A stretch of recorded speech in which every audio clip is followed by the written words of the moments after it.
Selamat siang para netizen dimanapun kita berada, salam inspirasi bagi kita semua. Ya, Rustam Effendi ini membeberkan ya soal bagaimana ijazah Jokowi dan bahkan seorang Jokowi dilaporkan. saya kira bermacam hal yang kemudian sudah dilakukan begitu kan untuk segera Jokowi ini menunjukkan ijazahnya, tapi sampai sekarang tidak kunjung ditunjukkan begitu. Jalan satu-satunya dilaporkan ya seorang Jokowi itu. Jadi sekarang Jokowi sudah banyak beban begitu kan. Saya kira sudah banyak beban begitu kan. Bagaimana skandal-skandal baru yang kemudian terbongkar oleh sosok topi merah begitu kan ya. Apakah nanti di persidangan bisa mematahkan bagaimana klaim ya ilmiah ya soal dugaan ijazah Jokowi ini begitu kan. Makanya ini harus kita ungkap ke publik begitu kan. Apalagi seorang Jokowi ya kabarnya begitu dengan relawan-relawannya ya siap belusukan ke daerah-daerah. Buat apa? Belum kelar soal ijazah soal dugaan ijazahnya mau belusukan lagi. Bukan presiden kok, warga biasa, nggak tahu lagi kalau mewakili dari dari kader PSI begitu kan, belusukan sana sini begitu.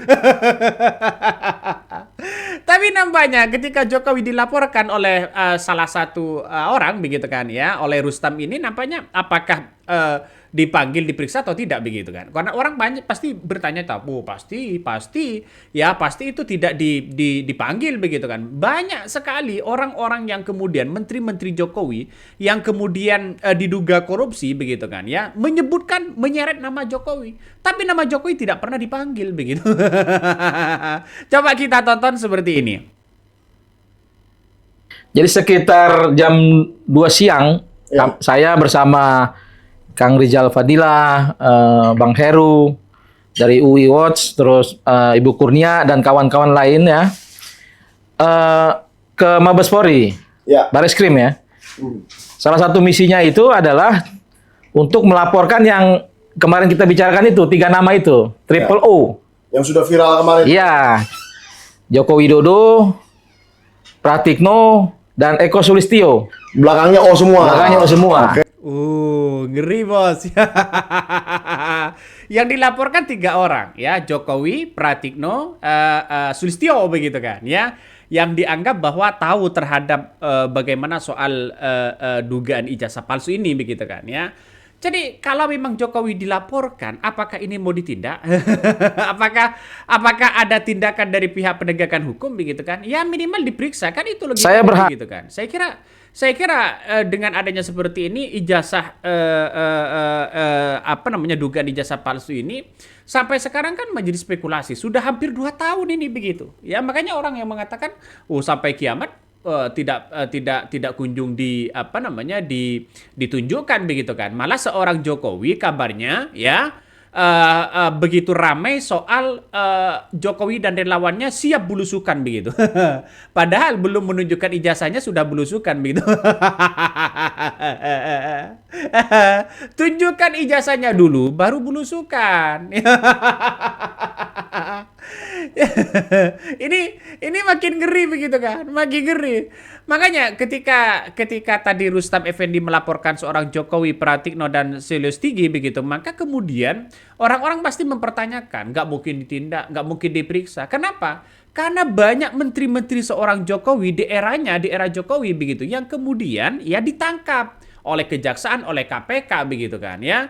Dia semuanya banyak rata-rata menyebutkan dan menyeret nama Jokowi atas perintah Jokowi ya, atas mengambil keputusan bersama dengan seorang presiden. Contoh seperti keputusan dari Tom Lembong begitu kan ya, Nadiem Makarim yang lagi viral, Hasto begitu kan. Itu rata-rata banyak yang kemudian di di penjara begitu kan, walaupun dapat amunisi dan sebagainya begitu. Artinya apa? Artinya bahwa tidak mungkinlah, percumalah seorang Jokowi dilaporkan ya, diperiksa saja kagak begitu.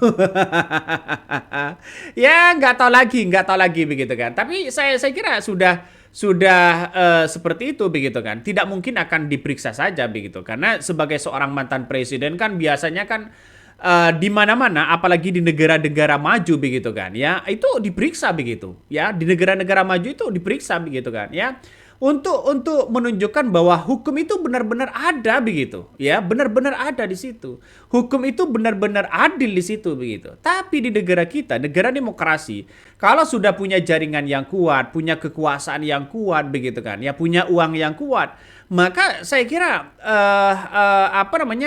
sulit untuk diperiksa begitu kan. Nggak tahu lagi maksudnya bagaimana begitu. Tapi yang jelas orang-orang banyak yang kemudian melihat bahwa kalau sudah masuk ke bagian dia tidak dijerat begitu kan. Nah, salah satu yang kemudian seperti contoh misalnya begitu si Noel begitu kan, ya. Ya, dia mengatakan KPK harus tobat. Ini kan di era Jokowi sangat masif sekali begitu kan, ya, untuk mendukung era Jokowi begitu. Dan sekarang yang terbaru Muhadjir Effendi bungkam usai diperiksa KPK soal korupsi kota haji. Makanya satu persatu sudah mulai terbongkar begitu kan. Ini kan menteri-menteri Jokowi begitu. Nggak tahu lagi apa yang kemudian dimaksud begitu. Tapi yang saya tahu bahwa Komisi Pemberantasan Korupsi KPK itu memanggil ya penasehat khusus Presiden bidang haji Muhadjir Effendi sebagai saksi, ya, dugaan korupsi kota haji. Nah, selanjutnya juga Budi begitu kan, ya, anggota KPK menjelaskan Muhadjir Effendi ini dipanggil dalam kapasitas sebagai Menteri Agama begitu kan ad interim ya tahun 2022. Kendati demikian, Budi mengatakan bahwa Muhadjir Effendi mengajukan penundaan pemeriksaan pada Senin ini. Pada akhirnya kan orang muncul spekulasi begitu kan. Wah, ternyata kok seperti ini. Ada apa begitu kan? Rezim-rezim dari era Jokowi kan menjadi pasti kan tanggung jawabnya kan di era Presiden Prabowo Subianto juga begitu kan, ya. Nah, apa yang kemudian disampaikan Rustam ini sebenarnya masuk akal sih sebenarnya untuk melaporkan seorang Jokowi. Coba kita tonton seperti ini. Harap pada tadi siang itu kami membuat laporan di Bariskrim. Kami berharap supaya polisi ini melakukan penyelidikannya dengan baik masalah ijazah ini. Karena laporan kami TPUA dulu yang pertama itu dia bilang bahwasanya ijazah Jokowi itu kan identik. Identik. Itu laporan dibuat oleh Egy Sujana ya. TPUA. Ya, artinya waktu itu ketuanya kan Egy Sujana yang memasukkan. Nah, makanya hari ini ketika itu dinyatakan identik dan banyak lagi permasalahan lainnya sehingga saya dijadikan tersangka, salah satunya karena saya meyakini ijazah itu memang palsu. Saya investigasi ke kawan-kawan aktivis ini, ketemulah nama-nama yang saya sebutkan itu, yang salah satunya Eko Sulistyo, dan sekarang menyambung ke Pratikno. Nah, itu. Nah, dari Sulistyo menyambung ke Pratikno begitu, nyambung ke Jokowi gitu. Ini pada akhirnya ngeri-ngeri sedap, Bos, ya, ngeri-ngeri sedap. Saya berharap bahwa ya persoalan-persoalan ini harus selesai lah begitu kan, ya. Percuma kita berdebat bertahun-tahun begitu tapi tidak menunjukkan titik temu begitu.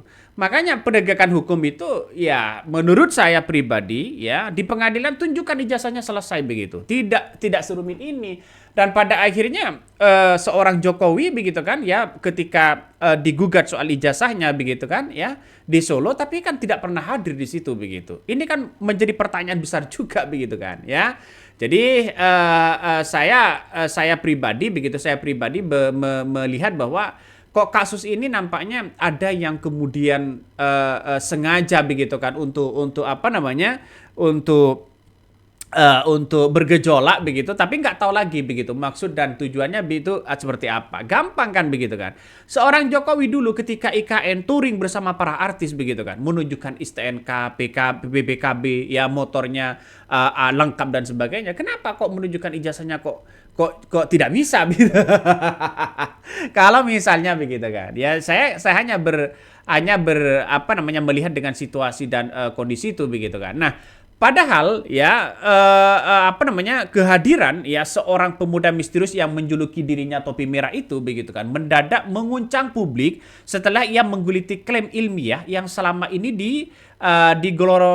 diglorifikasi ya oleh kubu relawan penguasa. Artinya dalam kemunculan yang viral itu sekarang ini begitu kan ya, di tayangan official Anyus kalau nggak salah ya, pemuda asal Semarang ini menantang langsung hasil analisis digital yang menyebutkan foto ijazah Jokowi memiliki tingkat kemiripan hingga 72% dengan wajah aslinya saat ini, dengan gaya bahasa yang tenang santun namun sangat mematikan ya secara logika. Bahkan ya si Rismond ya tidak bisa menanding itu begitu kan ya. Si topi merah ini kan nampaknya sudah berpengalaman begitu kan. Memang dia tidak lulusan kampus besar begitu, tapi dia cukup tahu begitu kan ya, karena masyarakat Indonesia ini kan kemampuan kan di atas rata-rata begitu. Artinya apa? Walaupun tidak sekolah bisa saja dia punya kapasitas itu begitu kan. Ini dia mengatakan begini, skandal baru terbongkar. Sosok topi merah berhasil patahkan klaim ilmiah ijazah Jokowi. Ya, angka 70% ternyata settingan. Benar nggak ini adalah sebuah settingan? Nah, ini kan pada akhirnya terbongkar satu persatu begitu. Kalau kita melihat dengan apa yang kemudian disampaikan topi merah, ngeri-ngeri sedap, Bos. Coba kita tonton lagi apa yang kemudian disampaikan oleh Rustam Effendi. Seperti ini.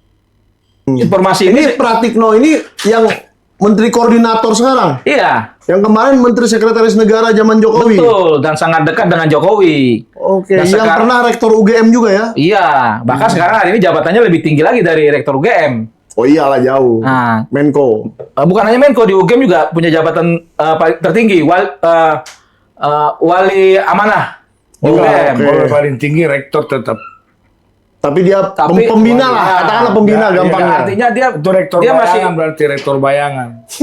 artinya dia masih punya kekuatan di situ. Iya, rektor bayangan. Nah, makanya saya mencurigai ini, menduga nih kasusnya Bon Jovi ini ketika dia mengajukan UGM mengajukan banding atas diperintahkannya UGM untuk membuka datanya Jokowi.